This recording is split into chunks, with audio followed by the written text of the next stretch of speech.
வணக்கம் என் அன்பிற்குரிய நண்பர்களே, மாலை பேச்சில் உங்களை நான் வரவேற்பதில் மிகுந்த மகிழ்ச்சி அடைகிறேன். என் இனிய தமிழ் மக்களே அப்படின்ட்டு ஒரு கரகரப்பான குரல் அந்த காலத்தில் தியேட்டர்களில் ஒலித்த பொழுது மதி மயங்கியவர்கள் ஏராளம்.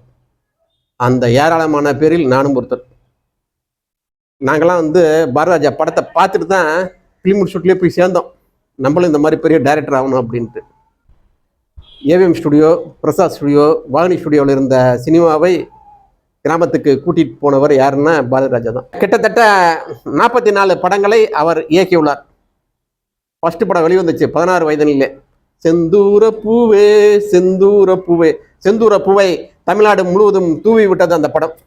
இது எப்படி இருக்குது அப்படின்னு சொல்லிட்டு ரஜினி சொல்றப்ப தியேட்டரே கதி கலங்குச்சு. தியேட்டர் மட்டும் இல்ல, தமிழ்நாடே கதி கலங்கியது. அன்று சூப்பர் ஸ்டார் ரஜினியின் வாய்ஸில் உரியவர்கள் தான் இன்னைக்கு வரைக்கும் அவருடைய ரசிகர்கள். பாரதிராஜா இறந்து போனதுக்கு மெயின் காரணம் பையன் மேல உள்ள பாசத்தினால்.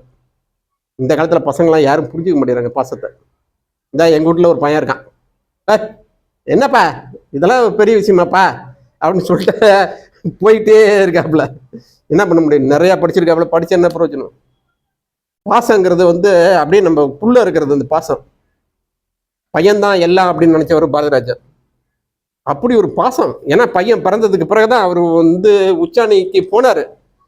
இந்த பையனுடைய அதிர்ஷ்டம் தான் நம்மளை தூக்கி விட்டது அப்படின்ட்டு அவர் அறியாமலே அவர் நினைச்சிட்டு இருந்தார். பையன் போய் 1.5 வருஷம் கூட ஆகல, அவர் போயிட்டார்.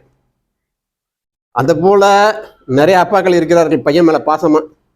ஆனா பசங்கள்லாம் அந்த மாதிரிலாம் நினைக்க மாட்டேறாங்க. இவன்லாம் கிழவன் ஆயிட்டான், இதெல்லாம் நம்ம வீட்டுக்கு ஒரு லக்கேஜ், எக்ஸ்ட்ரா லக்கேஜ் அப்படின்ட்டு நினைக்கிறவர்கள் நிறைய பேர் இருக்காங்க. நினைத்து கொண்டே இருக்கட்டும். பாசம் என்னைக்கும் மறையாது, அதை மட்டும் ஞாபகத்தில் வச்சுங்க. பார்த்தீங்களா பாரதிராஜாவுடைய பாசத்தை? அவருடைய உயிரே எடுத்துருச்சு அவருடைய பாசம். பாரதிராஜா இன்னும் மறையலை. பாரதிராஜா படங்களும் பாரதிராஜாவுடைய பாட்டுகளும் எப்பொழுதும் தமிழ் மண்ணில் உலவி கொண்டே இருக்கும். ஏனென்றால் தமிழ் மொழிக்கு அழிவே கிடையாது. உலகம் அழியலாம், ஆனால் தமிழ் மொழி அழியாது. அதான் தமிழ் மொழி வாங்கிட்டு வந்த வரம். அதனால் தமிழ் மொழி இருக்கும் வரை பாரதிராஜாவுடைய புகழ் இருந்து கொண்டே இருக்கும். அவருக்கு அஞ்சலி.